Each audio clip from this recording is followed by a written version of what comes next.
Hello everyone. आज के इस सेशन की शुरुआत में ही मैं आपको बता देना चाहती हूँ कि कक्षा 10वीं पाठ्यपुस्तिका से पहली इकाई में 4 लेसन यानी 4 पाठ कम कर दिए गए हैं। पहला है लक्ष्मी, दूसरा है गोवा जैसा मैंने देखा, तीसरा पाठ है खुला आकाश यानी पूरक पठन है, और चौथी कविता है कृषक का गान।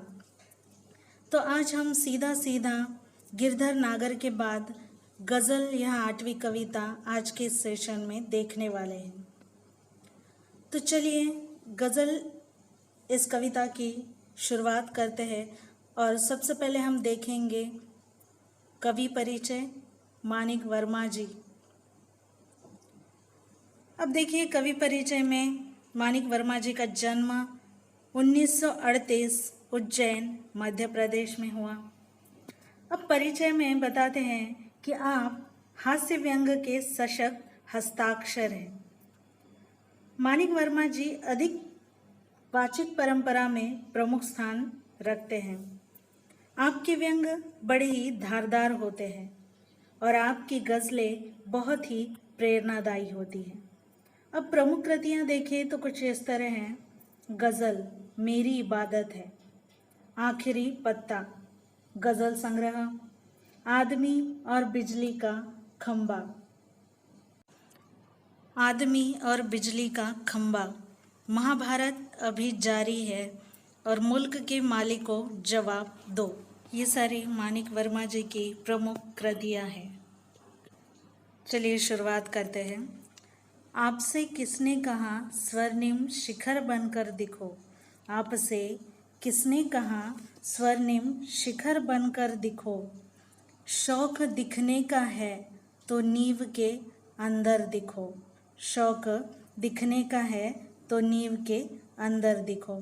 अब इस पंक्तियों का तात्पर्य कुछ इस तरह है कि किसी भी अट्टालिका यानी बड़ी बड़ी ऊंची ऊंची इमारतों के चमचमाते शिखरों को तो सभी देखते हैं, अब उसकी प्रशंसा भी करते हैं, लेकिन जो लोग समाज में होते हैं वो भी चाहते हैं कि इन बड़ी बड़ी अट्टालिकाओं की तरह, इन चमचमाते शिखरों की तरह सभी उनका सम्मान करें और वो सम्मान पाना भी चाहते हैं, परंतु वास्तव में ऐसा नहीं होता है।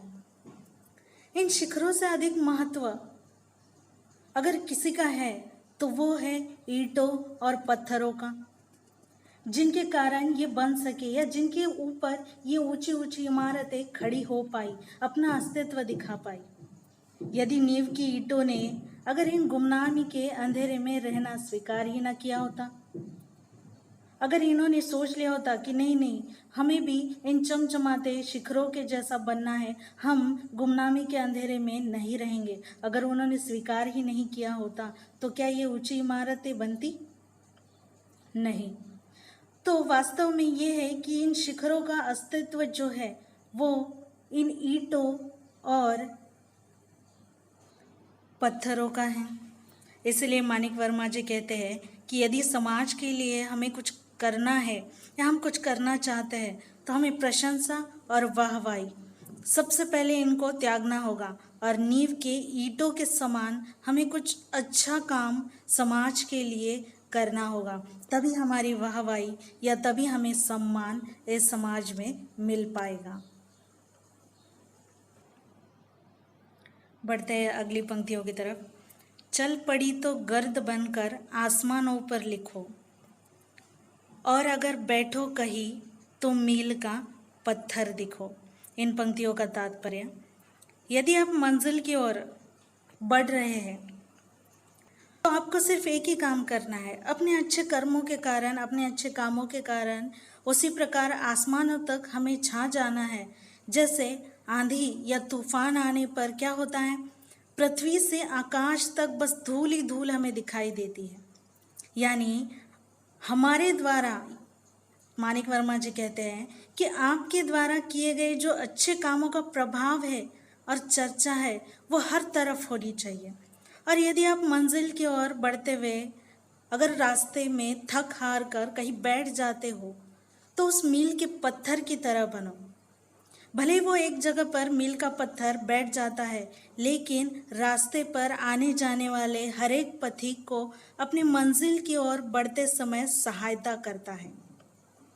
उसी प्रकार क्रियाशील ना होते हुए भी, यानी कोई काम ना करते हुए भी आप दूसरों की मदद कर सकते हो, बिल्कुल उस मील के पत्थर की तरह।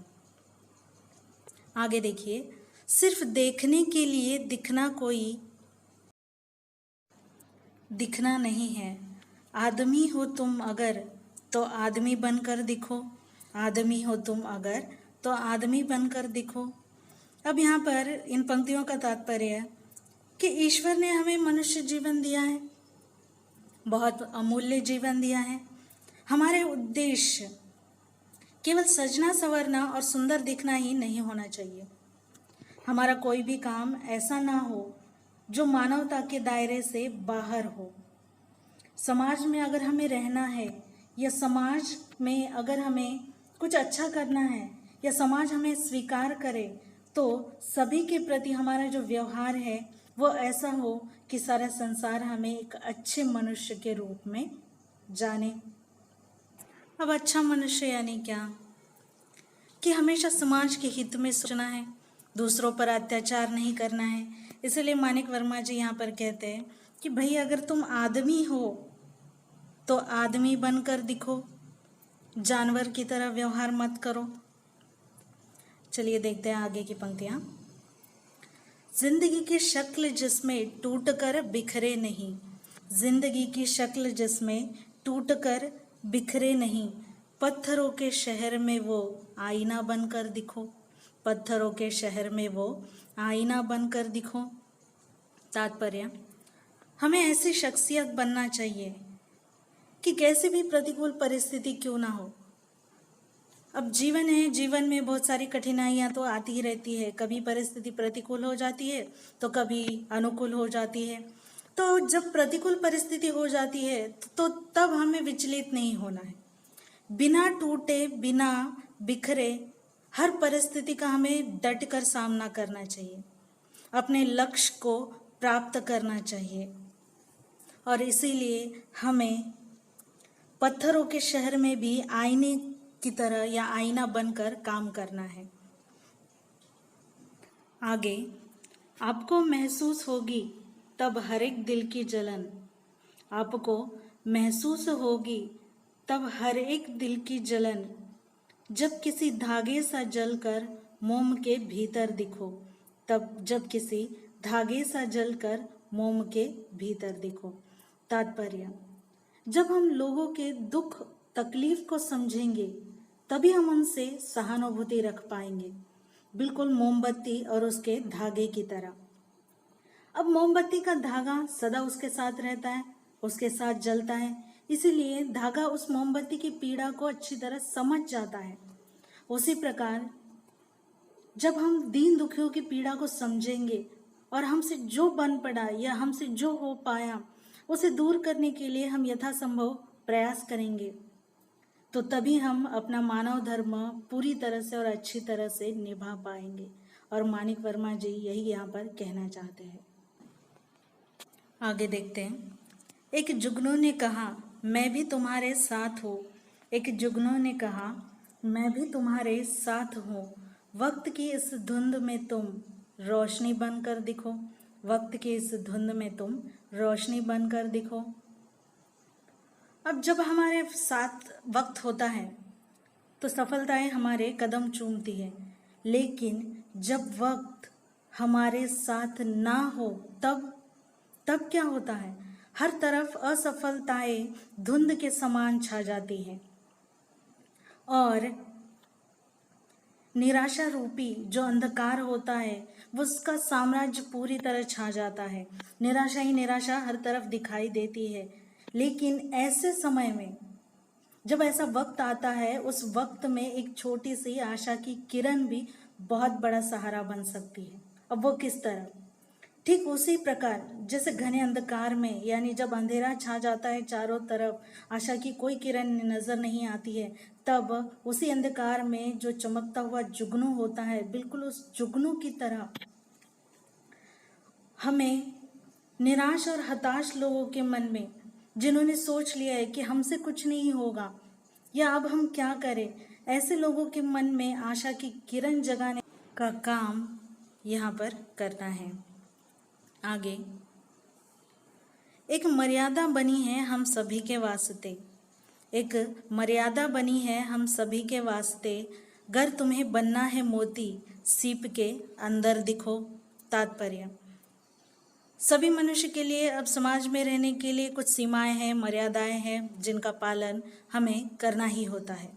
और तभी समाज क्या करता है, हमें और हमारे वर्तन को, व्यवहार को स्वीकार करता है। अब मानिक वर्मा जी के यहाँ पर कहना चाहते हैं कि अगर तुम चाहते हो कि लोगों में तुम्हारी कोई पहचान बने, तो जिस प्रकार सीप के अंदर एक मूल्यवान मोती छिपा होता है, बिल्कुल उसी तरह तुम्हें क्या करना है, समाज में रहकर, समाज के अंदर रहकर समाज के कल्याण के लिए कोई अच्छा और श्रेष्ठ काम करना चाहिए। तुम्हारी यह जो कल्याण भावना है या समाज के लिए जो अच्छा करने की भावना है, यही तुम्हें क्या करेगी, एक पहचान देगी, सम्मान देगी, बिल्कुल सीप के अंदर छुपे उस मूल्यवान मोती की तरह। आगे देखते हैं। डर जाए फूल बनने से कोई नाजुक कली, तुम न खिलते फूल पर तितली के टूटे पर दिखो। तात्पर्य, यदि कोई कोमल कली फूल बनने से डर रही हो, अब कली जानती है कि उसके खिलते ही तितली क्या करेगी, उसका सारा रस पीने के लिए आ जाएगी और फूल बनी कली को परेशान करेगी। और मानिक वर्मा जी यहाँ पर हमें यह कहना चाहते हैं कि तुम फूल को तितली से बचाने का प्रयास करो, अर्थात उसके डर को दूर करने में उसकी मदद करो। अब यहाँ पर फूल और तितली का उदाहरण देकर मानिक वर्मा जी हमें यहाँ पर समझाना चाहते हैं कि जो लोग होते हैं, उनमें कुछ लोग ऐसे भी होते हैं जिनमें वो क्षमता होती है कि वो अपना कार्य अच्छी तरह से कर पाए, लेकिन डर के कारण वो कार्य को हाथ ही नहीं लगाते, उसे पूरा करने की कोशिश ही नहीं करते। तो यहाँ पर कवि कहना चाहते हैं कि ऐसे लोगों को बस हमें प्रेरित करना है। अगर हमें उसे प्रेरित कर दिया या हमने उन्हें प्रेरणा दे दी, तो वो अपने काम को पूरी तरह से और अच्छी तरह से कर पाएंगे। अब बढ़ते हैं आखिरी दो पंक्तियों की तरफ। कोई ऐसी शक्ल तो मुझको दिखे इस भीड़ में, मैं जिसे देखूं उसी में तुम मुझे अक्सर दिखो। मैं जिसे देखूं उसी में तुम मुझे अक्सर दिखो। अब यहाँ पर तात्पर्य, अब ये संसार है, मनुष्य का एक सागर है।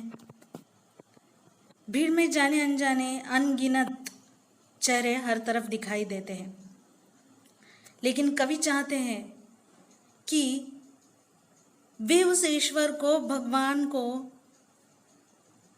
हर एक में देखना चाहते हैं। हर एक व्यक्ति में उन्हें भगवान ही नजर आए, ऐसे वो ईश्वर से प्रार्थना कर रहे हैं।